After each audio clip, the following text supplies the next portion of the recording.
All right. We're now being joined by Valerie Loureda. We'll start the questioning with Steve Jewin. Your line is live. Thank you, Master Valerie Loureda. It's a pleasure to talk to you today. You're undefeated so far in your Bellator MMA career, but of course, so is the flyweight champion, Ali Malay McFarland. So with another win, is it too soon to start talking about a title shot? I think nothing's too soon. I respect her, and I'm going on my path at the time that Bellator feels is right and my manager feels is right, and I'm following what they tell me. I'm always gonna say, "Oh, I want to fight for the title," but they're doing what's best for me, and I'm just trusting the process and the path. Very good. You're a martial arts master, you're a model, and you've done so many things in your career, broadcaster, actress. What's the most satisfying for you? Martial arts, I could be successful in any career I want. And I'm choosing to go this route because I know that the talent and the passion I have for this sport is unordinary.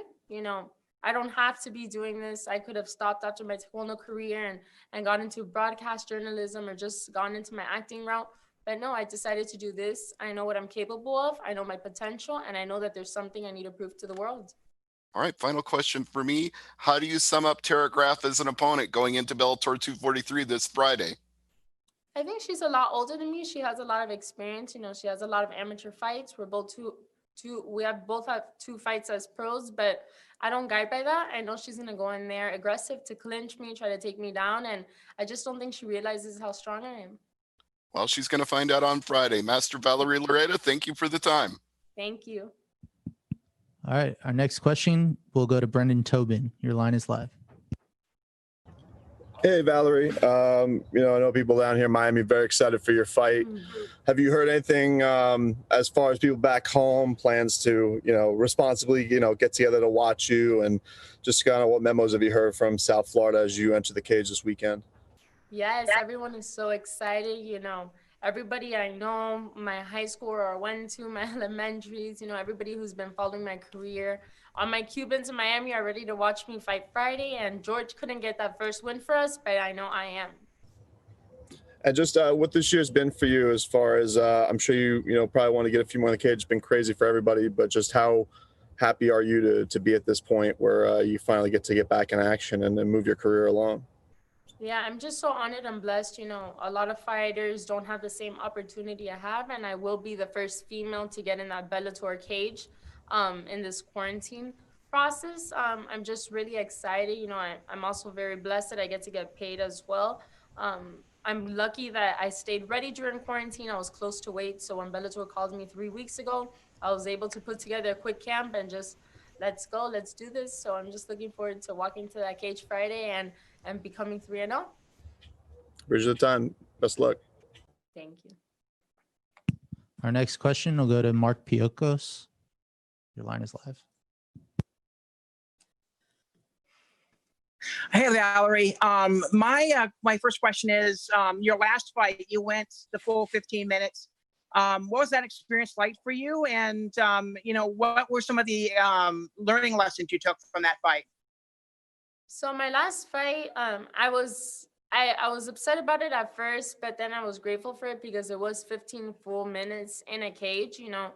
I wasn't tired, and this girl was going at me with everything, and I learned about her a week before. She was a southpaw. It was a lot of adversity I had to face and change, and I'm just grateful with the outcome. But that fight I took away from me that every girl that walks into the cage with me is out to kill me, and this is the opportunity of their life. So I always have to be prepared for more than that. It doesn't matter who it is in front of me. I know Tara's going to come in the same way, and I'm going to use the experience I learned from my last fight into this fight. Now, going into this fight, I mean, it might be a little bit jarring that you may, there's no audience there, so obviously no crowd noise. You'll be able to hear your coaches more clearly. On the other hand, kind of what's your expectations coming in to this fight, knowing that there's no crowd there and it's going to be somewhat quiet? I feel a lot less pressure. I've been sparring like that since I was a baby. Every Wednesday, my dad used to do sparrings like that, where it was just us in the gym sparring, and my dad would coach me. But this time, I feel a lot less pressure. I don't know if it's just me, but I feel a lot less pressure. I feel like it's gonna be funner.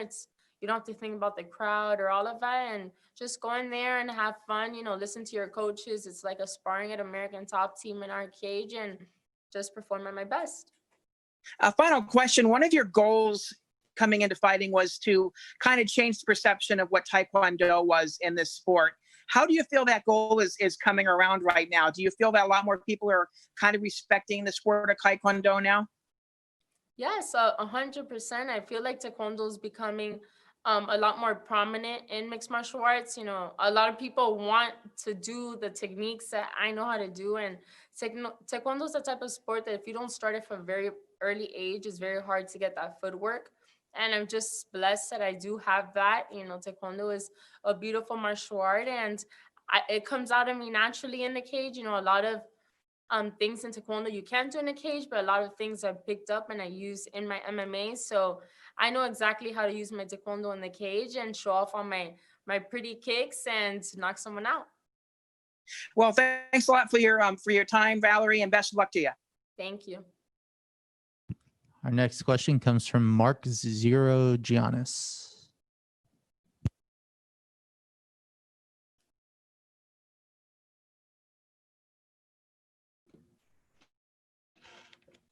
Master Loureda, Mark Sorianis, Taekwondo Life Magazine. How are you? Hello, sir. How are you, ma'am? The question for you is how this very difficult time during the pandemic, how did your Taekwondo training and your Taekwondo background help you to cope with the challenges of this unprecedented time? Well, the number one thing that I do have as a master in Taekwondo is my discipline and my respect. And I take that with me in life, and I take that with me in my MMA career.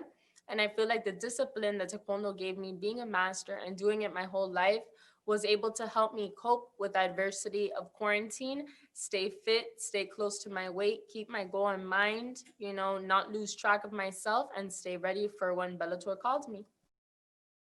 Very good. Thank you. We look forward to seeing your performance on Friday night. Thank you, sir. Our next question goes to John Eric Polai. Hi, Valerie. How are you? Hello, how are you? Good. So, Valerie, my first question for you. It's been a little over a year since we've last seen you inside of the Bellator cage. Every fighter has a different take on ring rust. What's your opinion on it? Are you worried about it at all? No, just because I haven't been in the cage for a year, but I have been sparring like crazy at home, and I did Joanna's camp for that fight, and then quarantine happened. So I just think I've been doing this for so long. I really don't feel I don't feel like it's been a year. I feel like it's been like maybe 3 months since I last fought. I feel very fresh, and I don't think that's a worry going into this fight. Yeah, and then it's the last thing for me here. You just mentioned Ioane and Jacek. I know that you train with her. How has she helped you improve as a martial artist and working with her? Well, just seeing how we sparred together, but above anything, just seeing her mindset and why she is a champion. I share in common with Joanna more than I share with any other fighter in the world. I see myself in Joanna when she was younger, and she always tells me that if I stay focused, I'm gonna be a champion. She sees the way I train, she sees how hard I work, and she sees how we have the same passion for the sport. We both cried together.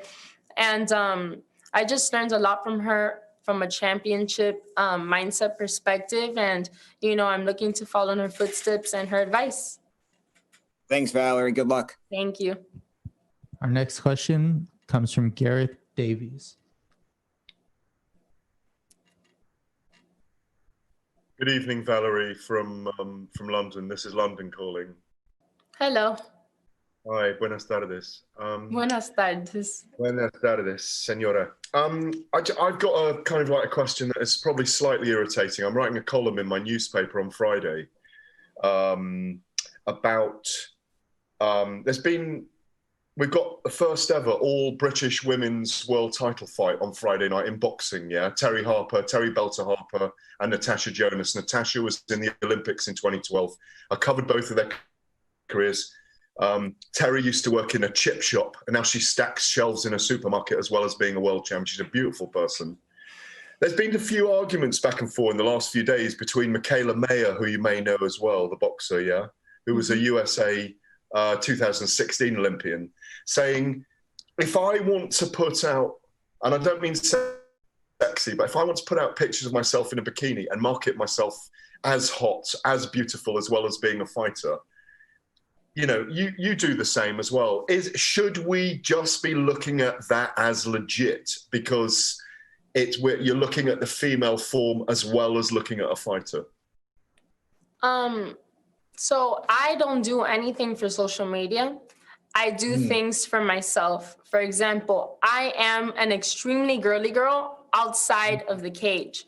So the way I market myself is not for social media and it's not for men. It's for myself. You know, this is the way I look. I've worked my whole life to have this body, to have this figure. I was a ballerina. I was a martial artist. You know, I do both. And I think that's where people mistake. It's not for social media. I am the way I look like, and I also am a fighter. You know, what does one thing have to do with another? You know, just because I look different than other martial artists doesn't make me any different. It's my identity. This is why Valerie Loureda is different. You know, I'm a broadcaster and as a major. I have different passions outside of the cage, and that's okay. The way I am doesn't mean I market myself like that. It means I'm a normal girl who has an education outside of the cage, and that's what should be recognized. So it's systemic, like you say. It's the whole issue of people having an issue with it is just systemic, and it's nothing to do with individuals because it's just jealousy. It's just jealousy, and they're not educated in that aspect. They've never seen it before, and they can't handle it, but they will when they see me fight in the cage. Many thanks. Sorry about the irritating question, but it's great. No, thank you. Have a great fight tomorrow, Friday night, yeah? Thank you. Our next question goes to Mike Pendleton. Hi, Valerie. So recently, I know you talked about your connection with George and obviously down there in Florida, Miami, and wanting to be like an influence for the Cuban community. But my question is, aren't you already doing that, right? 2 pro fights, you've won both. You're knocking on the doorstep of a bigger point in your career. And I think in that Latin and Hispanic culture, they already look at you, an actress, all that you do, everything that you do. Aren't you already there? I know you don't have a BMF title or anything like that, but you're already there. You're already making an impact in the community. Yes, I am making an impact. You know, I'm the first Cuban female fighter to come out of Miami. You know, I hold a lot of responsibility on my heart to represent our community, you know, but George is who he is. You know, I follow a lot of his footsteps. I feel like I am getting there, but I'm very hard on myself, and I feel like I'm not there yet, and I'm not complacent. I'm not satisfied. I'm not going to stop until I'm 10-0, have that belt, and I'm the first Cuban American woman to have the belt for Bellator. My last follow-up here is, with that, don't you like to shine in multiple avenues in your life to not only show them you could be a world-class fighter, you're on your way to becoming a champion, but while, and almost similar to the last question you received, you can be a beautiful woman, you could thrive in other industries, but you can also be a world champion inside the cage. Yes, that's my message. You know, I think a lot of people don't understand it because it's too much for them to handle, but this is who I am. You know, this isn't for marketing. This isn't for social media. This is who Valerie Loureda is in and out of the cage. This is who I am. I don't feel comfortable with myself as a woman or training hard if I'm not being myself and staying true to my identity. You know, this is who's going to make me who I am. This is what's going to make me recognized by the public. And this is what's going to make me a role model to other women and young girls who feel like I do and feel like they're stereotyped for doing a sport that's more male dominated. Well, I know a lot of the Latin Hispanic community is obviously looking up to you, especially young girls. Best of luck this weekend. Thank you, sir. All right, our last question will come from Andrew McCarroll. Hi, Valerie. Hope you're well. Hello. I know you had to drop out of the Olympic team when your mother became unwell. I know she's a badass in her own right. I think she took her black belt while she was pregnant with you. How big of an influence has she been on your career? And is that where you get your mental strength from? Well, my mom has 100% made me into the woman I am. My mother put it upon herself to keep me very feminine and give me a lot more aspects of life outside of taekwondo, because my dad was so narrowed into only taekwondo. So my mom is the reason that I'm like this. My mom has styled me. My mom has put me a dance since I was little. My mom has done my makeup. My mom is my image. My mom represents me. And when she got sick, I learned a lot about myself and my mom. If she was able to survive something like that and fight that for me and my two sisters, what is fighting in a cage and getting hit in the face? That's nothing really. When I saw my mom suffer the way she did, I know that my mom could beat that. I could beat anything, it's in my blood. My mom did it for us. My mom survived that for me and my two sisters. And I promise you, I'm going to give my mom back and I'm going to change her life for the rest of our lives. We're going to be set for life because I'm doing this for my family and to prove to the world that we're special and my mom is the most special human being in the world. That's lovely. And you were on a reality show there recently as well. Jorge Masvidal said that was kind of like the turning point in his career when he was in that he found a renewed focus. Coming out the back of that, have you found a different mindset going into this that you were able to do from competing in another event? So being on that reality show, I had to face a lot of adversity. It was the hardest experience of my life, but it made me the most mentally tough and mentally and physically that I've ever been in my life. I got off that show and I had to reevaluate a lot of things in a different perspective and what truly I wanted for myself, who I wanted around my life, and what route I was going to go in. So that show, just being away from social media, being away from the phone, being away from my family, being away from martial arts, being away from hot water, being away from coffee, everything I had on a daily basis just makes you so grateful for what you have. And it really just forces you to lay down and think all day when you're not filming, and it gives you a new focus, and my focus was never lost. My focus was also always that I need to prove myself as a martial artist no matter what. I could be successful in any other career, but I need to prove myself as a martial artist. Something's telling me in my heart. I've sacrificed, I've cried, I've bled too much from when I was little to let this go. I had an extremely hard upbringing with my father as my grandmaster, and it's not going to go to waste. I'm going to use this to be great and show the world who I am. All right. Thank you very much, Valerie. Perfect. Appreciate your time. Thank you.